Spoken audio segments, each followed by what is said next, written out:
Winnie the Pooh by A A Milne, Chapter 8, in which Christopher Robin leads an expedition to the North Pole. One fine day, Pooh had stumped up to the top of the forest to see if his friend Christopher Robin was interested in bears at all. At breakfast that morning, a simple meal of marmalade spread lightly over a honeycomb or two, he had suddenly thought of a new song, and it began like this: "Sing ho, for the life of a bear." When he had got as far as this, he scratched his head and thought to himself, "That's a very good start for a song, but what about the second line?" He tried singing ho 2 or 3 times, but it didn't seem to help. Perhaps it would be better, he thought, if I sang high for the life of a bear. So he sang it, but it wasn't. "Very well then," he said, "I shall sing the first line twice, and perhaps if I sing it very quickly, I shall find myself singing the 3rd and 4th lines before I have time to think of them. And that will be a good song. Now then, sing ho for the life of a bear, sing ho for the life of a bear. I don't much mind if it rains or snows, 'cause I've got a lovely lot of honey on my nice new nose. I don't much care if it snows or thaws, 'cause I've got a lot of honey on my nice clean paws.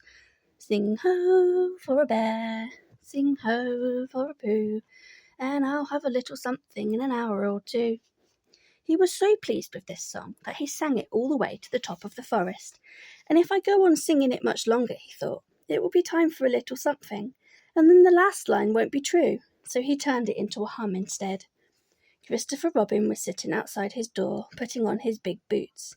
As soon as he saw the big boots, Pooh knew that an adventure was going to happen, and he brushed the honey off his nose with the back of his paw and spruced himself up as well as he could, so as to look ready for anything.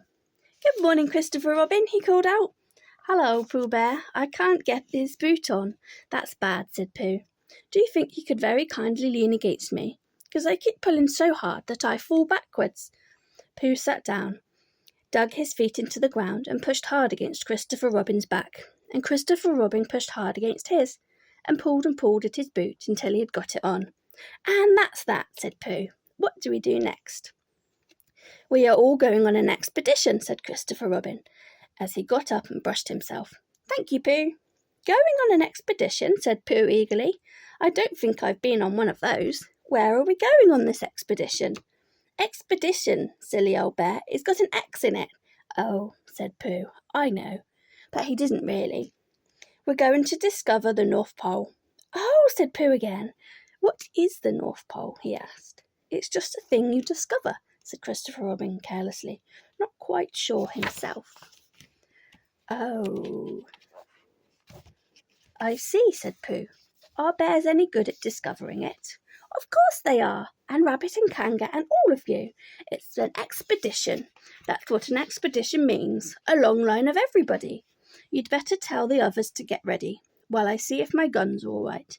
And we must all bring provisions." "Bring what?" "Things to eat." "Oh," said Pooh happily. "I thought you said provisions." "I'll go and tell them," and he stumped off. The first person he met was Rabbit.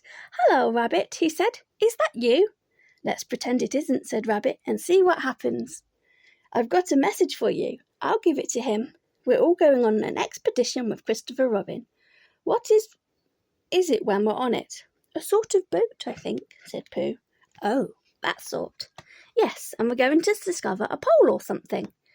Or was it a mole? Anyway, we're going to discover it. "We are we?" said Rabbit. "Yes, and we've got to bring things to eat with us, in case we want to eat them. Now, I'm going down to Piglet's. Tell Kangaroo, will you?" He left Rabbit and hurried down to Piglet's house. The Piglet was sitting on the ground at the door of his house, blowing happily at a dandelion, and wondering whether it would be this year, next year, sometime or never.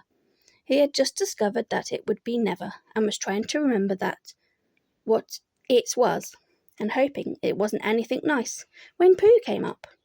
"Oh, Piglet," said Pooh excitedly, "we're going on an expedition, all of us, with things to eat, to discover something." "To discover what?" said Piglet anxiously. "Oh, just something. Nothing fierce." Christopher Robin didn't say anything about fierce. He just said it had an X. "It isn't their necks I mind," said Piglet earnestly. "It's their teeth. But if Christopher Robin is coming, I don't mind anything." In a little while they were all ready at the top of the forest, and the expedition started. First came Christopher Robin and Rabbit, then Piglet and Pooh, then Kanga, with Roo in her pocket, and Owl, then Eeyore, and at the end in a long line all Rabbit's friends and relations. "I didn't ask them," explained Rabbit carelessly. "They just came. They always do. They can march at the end after Eeyore." "What I say," said Eeyore, "is that it's unsettling. I didn't want to come on this expo, what Pooh said. I only came to oblige. But here I am, and if I am the end of the expo, what we're talking about, then let me be the end. But if every time I want to sit down for a little rest, I have to brush away half a dozen of Rabbit's smaller friends and relations first, then this isn't an expo, whatever it is, at all. It's simply a confused noise. That's what I say." "I see what Eeyore means," said Owl. "If you ask me—" "I'm not asking anybody," said Eeyore. "I'm just telling everybody. We can look for the North Pole or we can play.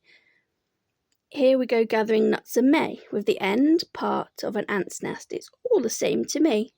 There was a shout from the top of the line. "Come on," called Christopher Robin. "Come on," called Pooh and Piglet. "Come on," called Owl. "We're starting," said Rabbit. "I must go." And he hurried off to the front of the expedition with Christopher Robin. "All right," said Eeyore. "We're going.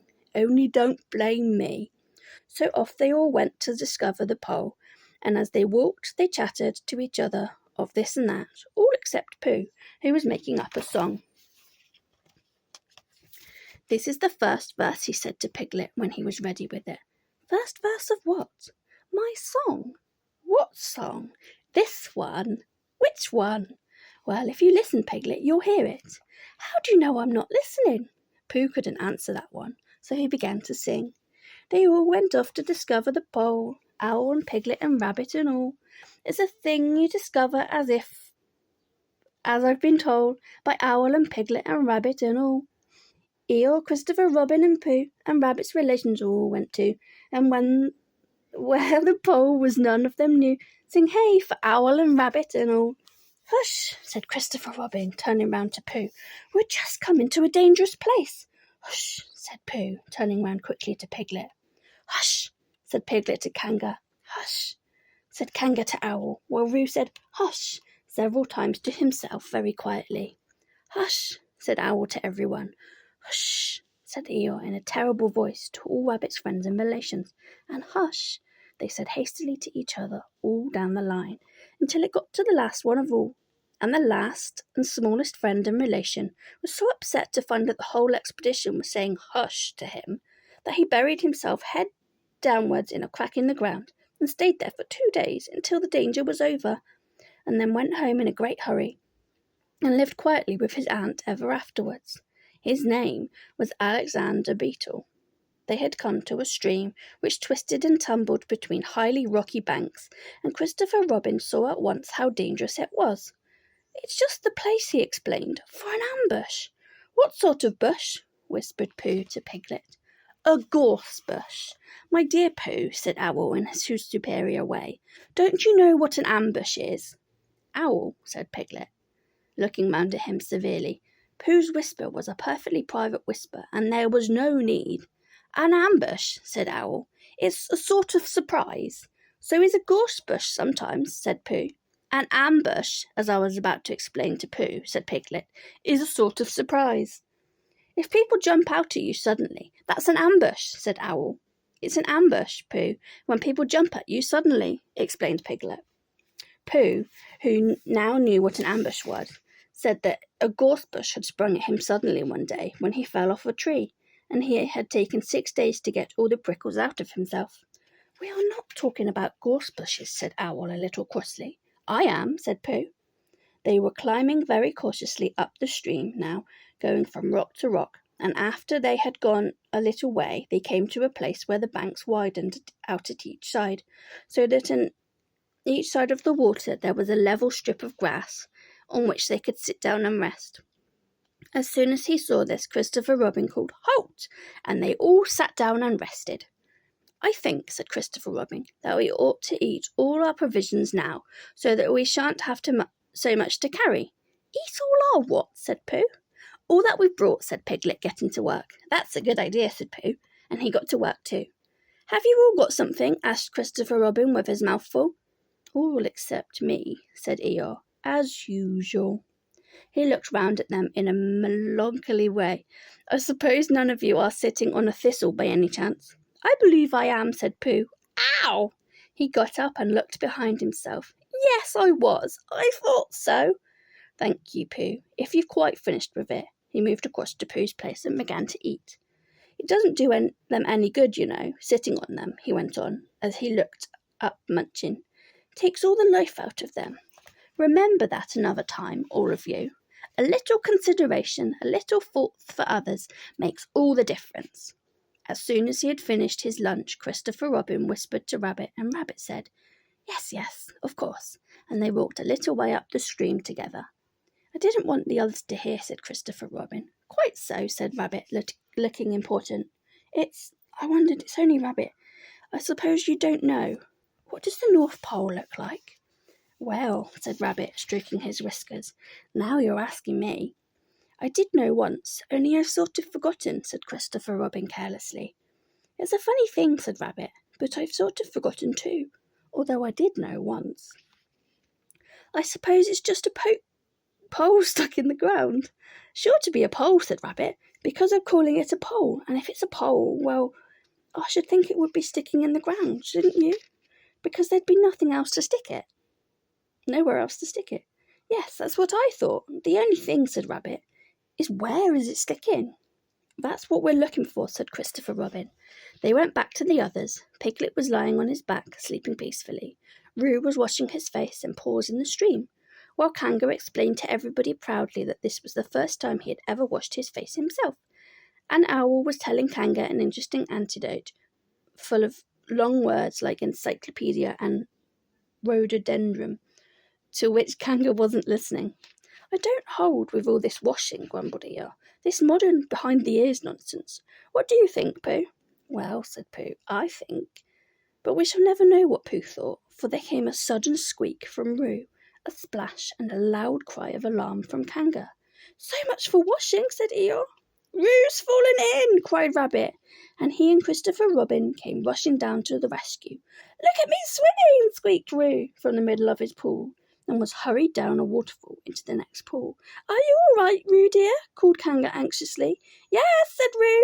Look at me swim! And down he went over the next waterfall into another pool. Everybody was doing something to help. Piglet, wide awake suddenly, was jumping up and down and making ooh, I say noises. Owl was explaining that in a case of a sudden and temporary immersion, the important thing was to keep the head above water. Kanga was jumping along the bank, saying, Are you sure you're all right, Roo dear? To which Roo, from whatever pool he was in at the moment, was answering, Look at me swimming! Eeyore had turned round and hung his tail over the first pool, into which Roo fell, and with his back to the accident was grumbling quietly to himself and saying, All this washing, but catch on to my tail, little Roo, and you'll be all right. And Christopher Robin and Rabbit came hurrying past Eeyore and were calling out to the others in front of them. All right, Roo, I'm coming, called Christopher Robin. Get something across the stream lower down. Some of you fellows called Rabbit, but Pooh was getting something. 2 pools below, he was standing with a long pole in his paws, and Kanga came up and took one end of it, and between them they held it across the lower part of the pool, and Roo, still bubbling proudly, Look at me swimming, drifted up against it and climbed out. Did you see me swimming? Squeaked Roo excitedly, while Kanga scolded him and rubbed him down. Pooh, did you see me swimming? That's called swimming, what I was doing. Rabbit, did you see what I was doing? Swimming. Hello, Piglet, I say, Piglet. What do you think I was doing? Swimming! Christopher Robin, did you see? But Christopher Robin wasn't listening. He was looking at Pooh. Pooh, he said, where did you find that pole? Pooh looked at the pole in his hands. I just found it, he said. I thought it ought to be useful. I just picked it up. Pooh, said Christopher Robin solemnly, the expedition is over. You found the North Pole. Oh, said Pooh. Eeyore was sitting with his tail in the water when they all got back to him. Tell Roo to be quick, somebody, he said. My tail's getting cold. I don't want to mention it, but I just mentioned it. I don't want to complain, but there it is. My tail's cold. Here I am, squeaked Roo. Oh, there you are. Did you see me swimming? Eeyore took his tail out of the water and swished it from side to side. "As I expected," he said. "Lost all feeling. Numbed it. That's what it's done. Numbed it. Well, as long as nobody minds, I suppose it's all right." "Poor old Eeyore. I'll dry it out for you," said Christopher Robin, and he took out his handkerchief and rubbed it up. "Thank you, Christopher Robin. You're the only one who seems to understand about tails. They don't think, that's what's the matter with some of these others. They're no imagination. A tail isn't a tail to them. It's just a little bit extra at the back." "Never mind, Eeyore," said Christopher Robin, rubbing his hardest. "Is that better?" "It's feeling more like a tail, perhaps. It belongs again, if you know what I mean." "Hello, Eeyore," said Pooh, coming up to them with his pole. "Hello, Pooh. Thank you for asking, but I shall be able to use it again in a day or two." "Use what?" said Pooh. "What we were talking about." "I wasn't talking about anything," said Pooh, looking puzzled. "My mistake again. I thought you were saying how sorry you were about my tail being all numb, and could you do anything to help?" "No," said Pooh, "that wasn't me," he said. He thought for a little, and then suggested helpfully, "Perhaps it was somebody else." "Well, thank him for me when you see him." Pooh looked anxiously at Christopher Robin. "Pooh's found the North Pole," said Christopher Robin. "Isn't that lovely?" Pooh looked modestly down. "Is that it?" said Eeyore. "Yes," said Christopher Robin. "Is that what we were looking for?" "Yes," said Pooh. "Oh," said Eeyore. "Well, anyhow, it didn't rain," he said. They stuck the pole in the ground, and Christopher Robin tied a message onto it. "North Pole, discovered by Pooh. Pooh found it." Then they all went home again, and I think, but I'm not quite sure, that Roo had a hot bath and went straight to bed. But Pooh went back to his own house, and feeling very proud of what he had done, had a little something to revive himself.